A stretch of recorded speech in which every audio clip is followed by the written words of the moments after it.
रिद्धि सिद्धि के दाता, बुद्धि के देव भगवान लंबोदर को प्रणाम करता हूँ। माँ शारदा को प्रणाम करता हूँ। शक्ति स्वरूपा माँ घाट रानी को प्रणाम करता हूँ और अपने गुरुदेव के चरणों में वंदन करते हुए मैं राज सिंह हाड़ा आरएस एजुकेशन चैनल पर आपका हार्दिक स्वागत करता हूँ। और आज हम जो कल हमने 1857 ईस्वी का स्वतंत्रता संग्राम भारतीय संदर्भ में शुरू किया था, उसके राजनीतिक कारण पढ़ लिए थे। आज हम शुरू करने जा रहे हैं उससे आगे आगे कौन कौन से सामाजिक कारण देखेंगे, धार्मिक कारण देखेंगे, आर्थिक कारण देखेंगे और सैनिक कारण देखेंगे। 1857 ईस्वी के स्वतंत्रता संग्राम के घटित होने के लिए, इतने बड़े आंदोलन होने के जो भी कारण जिम्मेदार थे, वो कारण आज सारे कंप्लीट कर लेंगे। चलिए शुरू करते हैं। सबसे पहला 1857 ईस्वी के क्रांति के कारण, राजनीतिक कारण पढ़ चुके हैं। आज नंबर लेते हैं सामाजिक कारण। सामाजिक कारण मतलब उस टाइम का जो समाज था, जो समाज के लोग थे, वो अंग्रेजों से क्यों नाराज थे, वो क्यों उठ खड़े हुए, अंग्रेजों की कौन कौन सी ऐसी गतिविधियां थी जिनकी वजह से समाज में अंग्रेजों के प्रति आक्रोश हो गया। अब क्यों हुआ? क्योंकि पहले जो स्वामी थे वो यहीं के थे, पहले जो राजा थे वो यहीं के थे। तो यहाँ के राजा यहाँ के रीति रिवाजों को, यहाँ की प्रथाओं को ध्यान में रखकर कानून बनाते थे। और अब जो शासक हो गए वो बाहर के हो गए, अंग्रेज यहाँ के रीति रिवाजों को जानते नहीं थे। यहाँ के धर्म से, यहाँ के रीति रिवाजों से, यहाँ के कानून कायदों से उनको कोई लेना देना नहीं था। वो सिर्फ अपने तरीके से काम करवाना चाहते थे। तो कुछ उन्होंने ऐसे कदम उठाए जिनसे समाज में आक्रोश व्याप्त हो गया अंग्रेजों के प्रति। ऐसे कदमों में सबसे पहला आता है सती प्रथा। सती प्रथा चिरकाल से चली आ रही हिंदू समाज में एक प्रथा थी कि अगर किसी स्त्री के पति की मृत्यु हो जाती है तो वो अपने पति के साथ जिंदा जल जाया करती थी। इसको सती प्रथा कहते हैं। तो सती प्रथा को 1829 में एक भारतीय सोशल रिफॉर्मर हुए थे। 1829 में भारत के सोशल रिफॉर्मर थे राजा राम मोहन राय। राजा राम मोहन राय ये भी कोलकाता के थे। इन्होंने और एक अंग्रेज गवर्नर जनरल था विलियम बेंटिक। विलियम बेंटिक के साथ मिलकर इन्होंने सत्य के विरोध में एक कानून पास करवा दिया। और कानून 1829 में पास हुआ जिसका नाम था सती निषेध कानून नियम 17।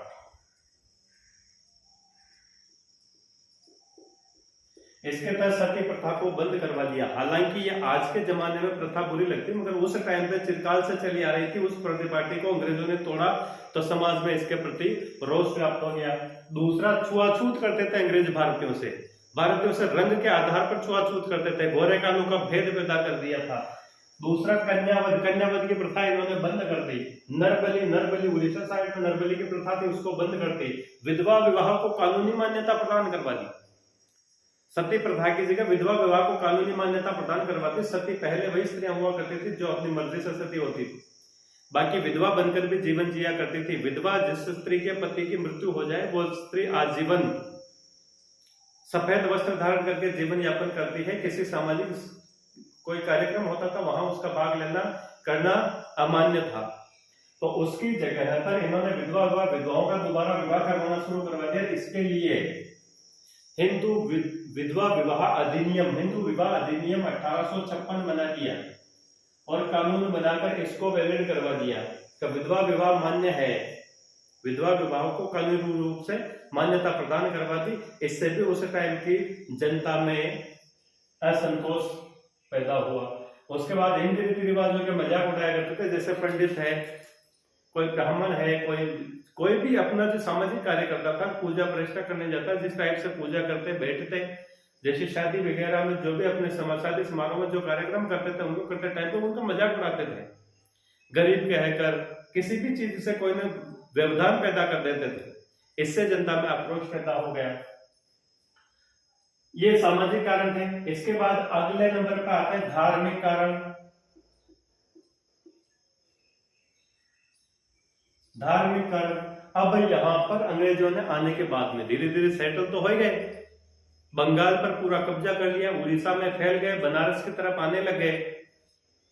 उनकी अब आगे चलकर उन्होंने क्या कर दिया, 1830 में 1830 ईस्वी में ईसाई मिशनरियों को भारत में आने, यहां पर अपनी संस्था खोलने और धर्म प्रचार की छूट दे दी।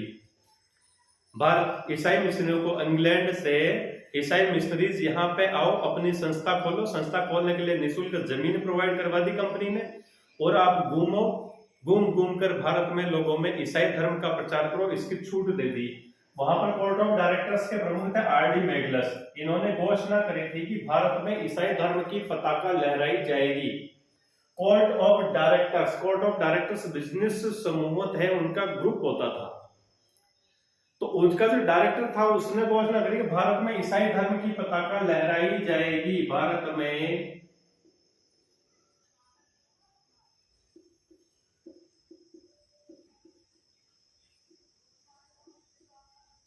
ईसाई धर्म की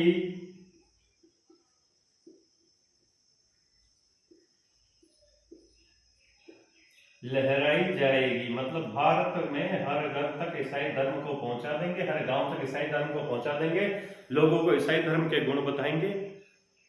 तो अब ये धीरे धीरे मिशनरीज ने ये काम करना शुरू कर दिया, ईसाई धर्म का प्रचार करना शुरू कर दिया। 1830 में ईसाई मिशनरी को छूट दे दी। उसके बाद धार्मिक निर्योग्यता अधिनियम बना दिया 21। धार्मिक निर्योग्यता अधिनियम 21 बना दिया। इसके अनुसार क्या हुआ, इससे पहले अगर कोई लोग हिंदू धर्म छोड़कर ईसाई धर्म ग्रहण कर लेते थे तो उनको उनकी पैतृक संपत्ति से बर्खास्त कर दिया जाता था। पर जब धार्मिक निर्योग्यता अधिनियम 21 पास हो गया और ये जब लागू हो गया, तो इसके अनुसार अब अगर कोई आदमी अपना धर्म परिवर्तन करके, चाहे वो मुस्लिम हो, चाहे सिख, ईसाई, बौद्ध, कोई भी हो, अगर वो ईसाई धर्म ग्रहण करता है तो उसके पैतृक संबंधी अधिकार बने रहेंगे, उसको पैतृक संपत्ति से वंचित नहीं किया जाएगा। एक तो ये हो गया। दूसरा, ईसाई धर्म ग्रहण करने वाले कैदियों को, जो भी ईसाई धर्म ग्रहण कर लेंगे, उन कैदियों को दूसरे कैदियों के बजाय, जो जेल में बंद कैदी थे उनको दूसरे कैदियों के बजाय, जो कैदी धर्म ग्रहण नहीं करेंगे उनके बजाय ज्यादा सुविधाएं दी जाने लगी। सेना में ईसाई धर्म ग्रहण करने वाले सैनिकों को जल्दी पदोन्नति दी जाने लगी। मतलब ईसाई धर्म ग्रहण कर ले उसका फायदा ही फायदा, और जो ईसाई धर्म ग्रहण नहीं करे उसका नुकसान ही नुकसान। तो ऐसे लालच में आकर बहुत सारे लोगों ने ईसाई धर्म ग्रहण करना शुरू कर दिया, और इसकी वजह से जो आम जन था, जो जनता थी उस समय की जनता में अंग्रेजों के प्रति रोष व्यक्त हो गया। ये धार्मिक कारण थे। उसके आगे आते हैं आर्थिक कारण। आर्थिक कारण ऐसे क्या थे? सबसे ज्यादा अगर देखा जाए क्रांति की शुरुआत लोगों को भड़काने में, उकसाने में, तो ये आर्थिक कारण ही जिम्मेदार थे। इनमें ऐसे ऐसे कारण थे क्योंकि सबसे पहले अंग्रेजों ने बंगाल पर अधिकार किया, बंगाल का प्रशासन अपने कब्जे में ले लिया। कब्जे में कैसे? मतलब पूरे बंगाल के स्वामी हो गए, बंगाल की जमीनें, बंगाल की नदियां, बंगाल के बागान, बंगाल का बाजार, ये सारा उनका हो गया। अब वहां के जो बुनकर थे उन पे क्या टैक्स लगाना है, किसानों से कितना राजस्व वसूल करना है, बांधों से कितना पानी छोड़ना है, सिंचाई कर कितना लेना है, शिक्षा कर कितना लेना है, किस प्रकार के अलग अलग तरीके के कर निर्धारण करके और उनको संग्रहण करने का काम अंग्रेजों का हो गया। अब अंग्रेज ज्यादा से ज्यादा धन कमाना चाहते थे। बंगाल तो समृद्ध था, बंगाल में अच्छी नदियां हैं, अच्छे मैदान है, खेती के लिए बहुत अच्छी जमीनें हैं, वहां पर समुद्र किनारे होने की वजह से कारखाने वगैरह, सूती वस्त्र के कारखाने वगैरह, ये सब अच्छी कंडीशन में थे। वहां पर बुनकरों का काम बहुत अच्छा था। अंग्रेजों ने तरह तरह के टैक्स लगाकर बंगाल को इस कदर लूटा कि वहां पर भूखमरी फैल गई। और जब अकाल पड़ा तो अकाल में लोग इतने मरे कि हड्डियों के ढेर लग गए। और तब भी इन अंग्रेजों को वहां पर दया नहीं आई और ये अपने राजस्व वसूली का काम चालू रखा। और ऐसी कंडीशन में भी ये टैक्स बढ़ाते रहे, घटाया नहीं, टैक्स को और बढ़ाते रहे। इस वजह से लोगों में अंग्रेजों के अब दुश्मन, आम जनता जो थी वो सीधा अपना दुश्मन अंग्रेजों को समझने लगी कि अपने दुश्मन ये अंग्रेज हैं, इन अंग्रेजों की वजह से ऐसा हो रहा है। तो सबसे पहले मैं आपको बताता हूं सूर्यास्त कानून। 1794 में जब बंगाल का शासन 1757 के बाद में अंग्रेजों के पास आ गया। अब अंग्रेज धीरे धीरे बंगाल में टैक्स सिस्टम डेवलप कर रहे हैं, वहां पर इंडस्ट्रीज लगा रहे हैं, वहां पर एग्रीकल्चर में कौन कौन सी फसल बोई जाएंगी, फसलों को चेंज कर रहे हैं, भूस्वामी चेंज कर रहे हैं, जागीरदारी प्रथा बदल रहे हैं, पहले के जागीरदार पुराने नए कर रहे हैं, नए को पुराना कर रहे हैं, किसी को हटा रहे हैं, किसी को निकाल रहे हैं, सारा सिस्टम सेट कर रहे हैं। अब वो आते आते 1793 में एक बंदोबस्त लेकर आते हैं, स्थायी बंदोबस्त। स्थायी बंदोबस्त कि भाई टैक्स का ऐसा सिस्टम कर दिया जाए कि कंपनी को परमानेंट राजस्व मिले, हर साल मिलता रहे, कि इस साल मिला अगले साल भी उतना ही मिलेगा, उतने साल भी उतना ही मिलेगा। इससे पहले जो राजस्व व्यवस्था थी वो फसल उत्पादन पर निर्भर थी। अगर अकाल हो गया, फसल नहीं हुई तो राजस्व कम आएगा, हो सकता है नहीं भी आए, ऐसा सिस्टम था। मगर अंग्रेजों ने ग्रुप बनाकर मीटिंग करके क्या ऐसी व्यवस्था कर दो जिससे सरकार के पास तो कंपनी के पास तो पूरा राजस्व आए। तो उन्होंने एक व्यवस्था लगा दी, स्थायी बंदोबस्त। स्थायी बंदोबस्त व्यवस्था कितने सालों के लिए लगाई? 10 साल के लिए निश्चित कर दिया।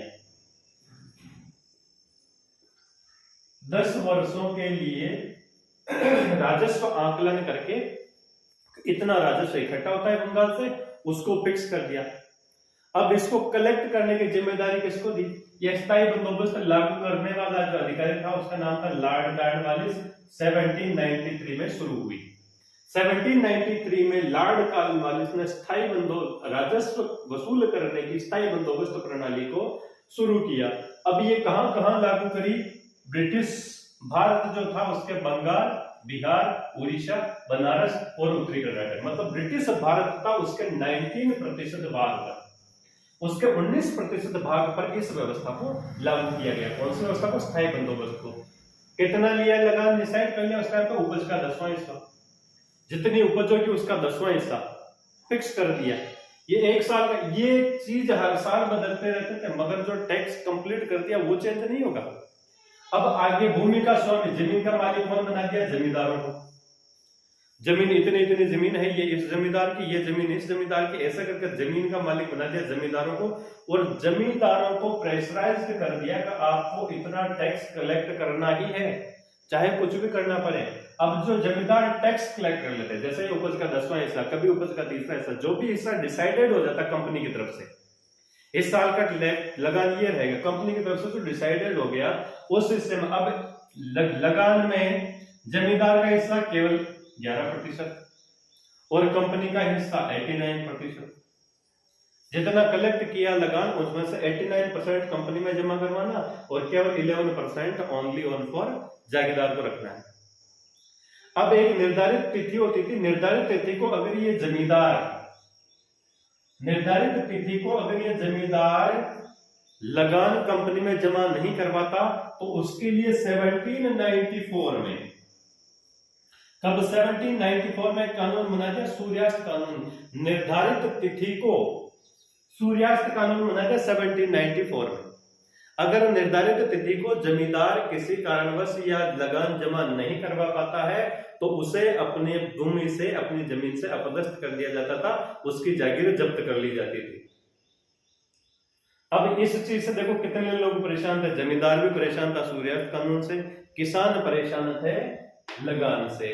अकाल है चाहे कुछ भी, ये फसल कम हुई, ज्यादा हुई, ओलावृष्टि हुई, कुछ भी हुई, ये तो फिक्स करके चले गए इतना लगान लेना ही लेना है। जागीरदार प्रेशर लगा के लोगों को मारेगा, पीटेगा, चाहे कुछ भी करेगा, मगर वो इकट्ठा करके लाएगा लगान। तो इस वजह से जनता भी नाराज और जागीरदार इस कानून की वजह से नाराज। अब अंग्रेज हर क्षेत्र में घुस गए, उनको तो लूटना था, तो उन्होंने नमक पर कानून लगा दिया, नमक पर टैक्स लगा दिया। बकाया खराज के नाम पर जोधपुर और जयपुर रियासत के जो नमक क्षेत्र थे, सांबर आ गया, सांबर में जो नमक उत्पादन होता था इस पर टैक्स लगा दिया कि यहां पर नमक बनेगा तो नमक पर हम टैक्स लेंगे, नमक बिका और टैक्स नहीं बिकेगा, नमक पर टैक्स लगा दिया।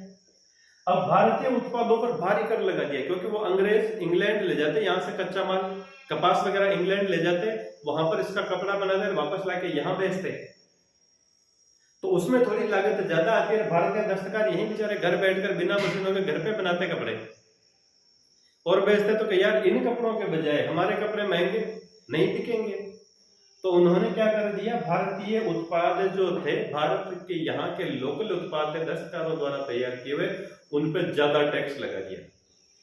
टैक्स ज्यादा लगाकर उसकी कीमत बढ़ा दी मार्केट में। अब वो इससे कम कीमत में नहीं बिक सकता। इस वजह से भारत के उद्योग धंधे, भारत के जो लघु कुटीर उद्योग थे वो बिल्कुल चौपट हो गए। यहां तक कि लोगों ने काम करना ही बंद कर दिया कि हमें तो अब जब माल बिक ही नहीं रहा है, उत्पाद बिक ही नहीं रहा है, प्रोडक्ट मार्केट में सेल ही नहीं हो रहा है, तो बुनकर बेचारा बनाकर क्या करेगा। तो इस वजह से अब ये बुनकर वर्ग इस वजह से नाराज थे। बंगाल की अफीम को बेचने के लिए, बंगाल अंग्रेजों के कब्जे में था, अब ये बंगाल में अफीम अच्छी होती थी, वहां की अफीम को सेल करने के लिए अब हाड़ौती में अफीम होती थी, बंगाल में भी अफीम होती, हाड़ौती में भी अफीम होती। उधर अफीम को वो महंगी रेट पे बेचते, हाड़ौती में सस्ती बिकती, लोग इधर के ले जाते। इन्होंने हाड़ौती की अफीम पर टैक्स बढ़ा दिया, हाड़ौती की अफीम को महंगी कर दी ताकि बंगाल की बिके।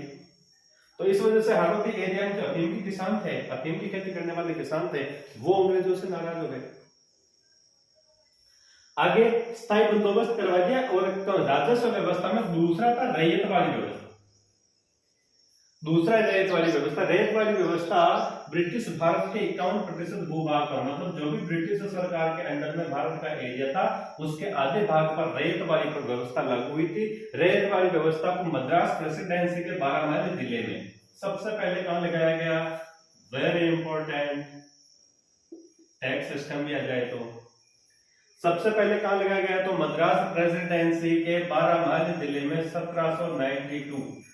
1792 ईस्वी में कैप्टन रीड ने टॉमस मुनरो की सहायता से, इसको लगाने वाले कैप्टन रीड हेल्प किसके लिए, टॉमस मुनरो की सहायता से लागू कर लिया। और इसमें टैक्स कितना था, उपज का तीसरा हिस्सा, 1/3 भाग, जो भी पैदावार होगी उसका 1/3 भाग। और किससे लिया जाएगा, सीधे किसानों से। यहां पर रैयत वाली, रैयत शब्द का अर्थ ही किसान है। इस व्यवस्था में ये 1792 में लगी थी, ये 1793 में लगी थी, इसके बाद लगी थी वो, इससे प्रॉफिट कम आ रहा था तो उन्होंने लेकर ये लगा दी। अब 12 माइल जिले में 1792 में कैप्टन रीड ने टॉमस मुनरो की सहायता से लागू किया। कुल उपज का तीसरा हिस्सा सीधे किसानों से। इसमें जमीन का जो मालिक था, भूमि का स्वामी,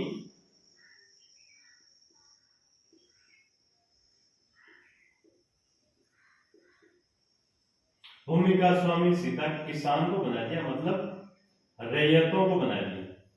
भूमि का स्वामी सीधा किसानों को बना दिया, मतलब रैयत को बना दिया। रैयत मतलब किसान ही होता है। अब नेक्स्ट आती है महल वाली व्यवस्था। अब इसमें देखो, इसमें लग रहा होगा कि इसमें तो कोई समस्या नहीं, समस्या थी। टैक्स कितना था, कुल उपज का तीसरा हिस्सा सीधा ही किसान से ले रहे हैं। जितनी पैदावार हुई उसका 3/4 तो इधर जमा करो, तो बाकी में बेचारा किसान उसके खाद बीज वगैरह खर्चे भी देगा, अपने घर के काम भी चलाएगा, तो उसके पास क्या बचा। आगे नंबर 3 पे आती है महल वाली व्यवस्था। महल शब्द का अर्थ होता है ग्राम।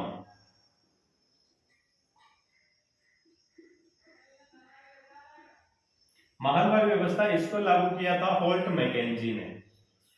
लागू करने वाले थे होल्ट मैकेंजी। और इसमें गांव में जाकर कुछ लोगों की एक सभा बना दी जिसको ग्राम सभा, उस ग्राम सभा को जमीन का मालिक बना दिया, भूस्वामी। और वही अब किसानों को बुलाते हैं, किसानों से उस पर खेती करवाते हैं। और उस ग्राम सभा की जिम्मेदारी होती है वहां से लगान वसूल करने की, राजस्व इकट्ठा करने की।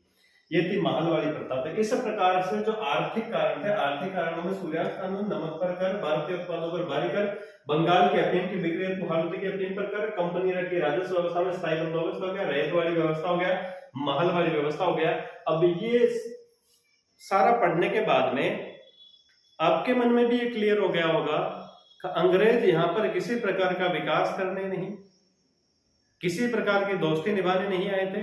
बस सीधा और सीधा यहां से लूटो और इंग्लैंड में माल ले जाओ, इंग्लैंड को संपन्न बनाओ, इस नीति से आए थे। अब जनता ज्यादा दिन तक इंतजार नहीं कर सकती थी, जनता ये सब कुछ देख रही थी, जनता समझने लगी थी, जनता जागृत हो गई थी। इस वजह से 1857 की क्रांति हुई। अब 1857 की क्रांति का अगला कारण सैनिक कारण, सबसे मेन, क्योंकि लड़े तो सीधे सैनिक ही थे, जनता ने तो सहयोग किया था, लड़ाई तो सैनिकों ने लड़ी थी। क्रांति में आंदोलन जो हुआ उसमें लड़ाई तो सैनिकों ने लड़ी थी, जनता ने तो सहयोग किया था। सैनिक कारण क्या थे, सबसे पहला कारण आता 1856 का अवध विलय। इसको अपन राजनीतिक कारण में पहले पढ़ चुके हैं, तो थोड़ा क्लियर करवा दूं। 1801 में वेलेजली की सहायक संधि नीति के तहत 1801 में अवध सहायक संधि कर लेता है, ब्रिटिश साम्राज्य में सम्मिलित हो जाता है। वहां पर एक पॉलिटिकल एजेंट नियुक्त कर दिया जाता है। वो पॉलिटिकल एजेंट ब्रिटिश सरकार से शिकायत करता है कि अवध का शासन सुचारू रूप से नहीं चल रहा है, यहाँ पर कुशासन का हवाला दिया और ब्रिटिश साम्राज्य 1856 में अवध को सीधा ही विलय कर देता है ब्रिटिश हुकूमत में। तो अवध के ज्यादातर लोग बंगाल आर्मी में सिपाही थे, बंगाल आर्मी के बहुत सारा कहा जाता था अवध को। तो ये बात जब सैनिकों को पता चली तो सैनिक इसको बर्दाश्त नहीं कर पाए और सैनिकों ने बदला लेने के ठान लिया कि अगर अंग्रेजों ने छल कपट करके हमारा राज्य, हमारा गांव अगर अपने साम्राज्य में मिला है तो हम इसका बदला लेकर रहेंगे। तो इसकी वजह से भी सैनिकों में असंतोष हो गया। नंबर दूसरा था सामान्य सेवा भर्ती अधिनियम 1856। अब इस टाइम में देखो 1824 में एक बार युद्ध के लिए भारतीय सैनिकों को ब्रह्मा भेजा जा रहा था। कब भेजा रहा था? 1824 में। 1824 में कहां भेजा जाना था? ब्रह्मा। और ये भेज रहे थे अंग्रेज उनको समुद्र के रास्ते से। तो समुद्र के रास्ते से सैनिकों ने जाने से मना कर दिया कि सरकार अगर आपको हमें भेजना है तो हमें जमीन के रास्ते से जाने में कोई दिक्कत नहीं, मगर हम समुद्र के रास्ते से नहीं जाएंगे।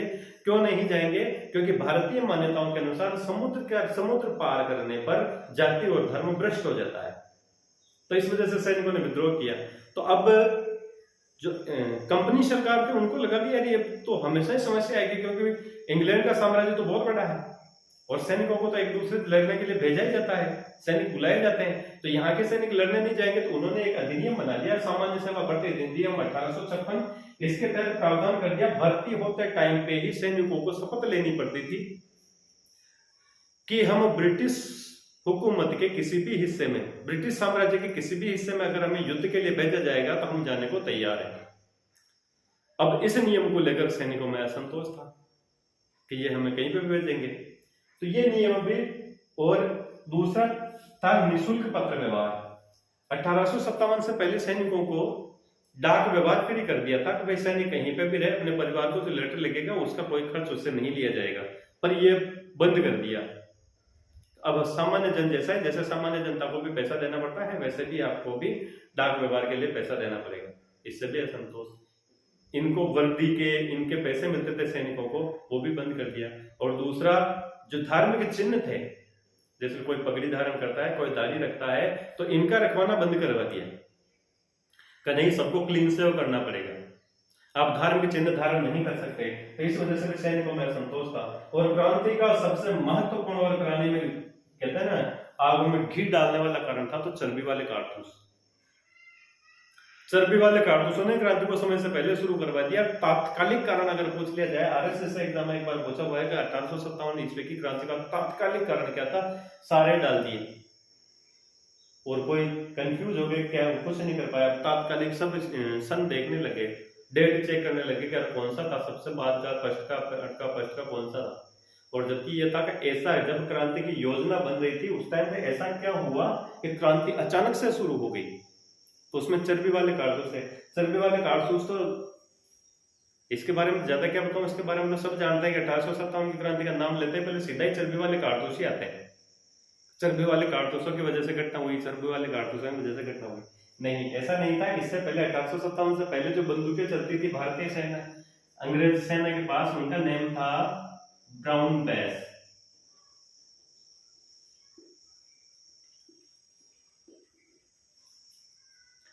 अब ब्राउन बेस की जगह पर लॉर्ड कैनिंग आया। कैनिंग ने थोड़ा चेंज करवा दिया, अच्छी बंदूकें मंगवा दी, नई बंदूक आई एनफील्ड राइफल्स।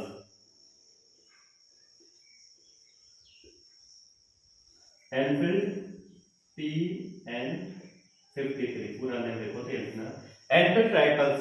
इन एनफील्ड राइफल्स में जो कारतूस लगता था उसको मुंह से तोड़ना पड़ता था, उसको मुंह से तोड़ के बाद में यूज किया जाता था बंदूक को लोड करने में।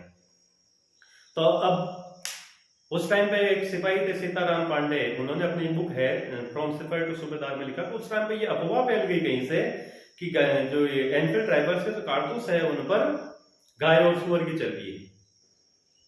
अब इसमें कितनी सच्चाई है तो इतिहासकार ही जाने। हम अगर अब सेना में ये खबर फैल गई तो ज्यादातर ब्राह्मण सैनिक वगैरह जो थे उच्च वर्ग के थे, हिंदू धर्म के थे, वो गाय की चर्बी होने की वजह से, और जो मुस्लिम धर्म से थे वो सूअर की चर्बी होने की वजह से इनसे घृणा करने लगे कि इन कारतूसों को हम प्रयोग में नहीं करेंगे।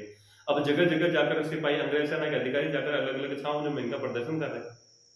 तो इसके विरोध में बैरकपुर छावनी का मंगल पांडे था। मंगल पांडे ने सबसे पहले इसका विरोध किया और उसने अपनी राइफल उठाई और अपने दो अधिकारी थे, सार्जेंट ह्यूमन और लेफ्टिनेंट वाघ, दोनों को गोली मार दी। गोली मार दी। उसके बाद में जस्ट मंगल पांडे को गिरफ्तार कर लिया जाता है और 8 अप्रैल 1857 को मंगल पांडे को फांसी दे दी जाती है। तो इसकी वजह से अब ये घटना थोड़ी ज्यादा हो गई कि अंग्रेजों ने कारतूस यूज करने से मना करने पर मंगल पांडे को फांसी दे दी। तो सैनिक छावनियां जितनी भी थी, सैनिक छावनियों में विद्रोह होने लग गया, विद्रोह भड़क उठा, क्रांति शुरू हो गई। आज का चैप्टर मैं यहीं तक करवाऊंगा। इससे आगे अब क्रांति का घटनाक्रम, सबसे पहले क्रांति कहाँ हुई, फिर क्रांति की बगावत कैसे फैली, फिर कहाँ बगावत हुई, कौन कौन नेता थे, ये अगले वाले वीडियो में कंप्लीट करवा दूंगा। अगले वीडियो में कंप्लीट हो जाएगी 1857 की क्रांति। जो मेन थे वो रीजन, इनमें टाइम ज्यादा लगता है, ये कंप्लीट हो गया। अब तो केवल घटनाक्रम पढ़ना है। पहले तो जनता की ओर से कहाँ विद्रोह हुआ और फिर कंपनी का पलटवार, फिर 1857 के विद्रोह को किसने क्या कहा, इससे संबंधित पुस्तकें कौन सी है, बस यही इसमें पढ़ना बच रहा है। तो विद्यार्थी, ये था आज का लेसन। अब मुझे पूरा विश्वास है कि अगर आप लोगों ने मेरी क्लास ध्यान से सुनी होगी और धैर्य से समझी होगी तो जरूर आपके भी माइंड में सेट हो जाएगी। एक बार इसके नोट्स बना ले, शॉर्ट नोट्स बनाए, कभी इतना डिस्क्रिप्टिव नहीं लिखेंगे, पढ़ने का टाइम ही नहीं मिले। छोटी चीज को पढ़ने में मजा आता है। और एक बार नोट्स बनाने के बाद में क्लास को और सुन ले, बिल्कुल क्लियर हो जाएगा माइंड में। चैनल को सब्सक्राइब करें, वीडियो को शेयर करें, ज्यादा से ज्यादा जगह पहुंचेगा तो मैं और आगे बढ़ पाऊंगा। आपका सपोर्ट मुझे जितना मिलेगा मैं उतनी और सुविधाएं लगा पाऊंगा। हाँ, अभी संसाधनों की कमी हो सकती है, मगर मेरे मैटर में गुणवत्ता में कोई कमी नहीं है। इसी क्लास को पढ़कर आप लोग नौकरी लगेंगे, गारंटी है मेरी, नौकरी लेंगे आप लोग। हताश नहीं हो, किसी नौकरी में सिलेक्शन नहीं हो तो हताश नहीं होना है, निराश नहीं होना है, लगातार प्रयास करते जाना है और आगे बढ़ना है। अपने और अपने पेरेंट्स के सपनों को पूरा करें। जय हिंद, जय भारत।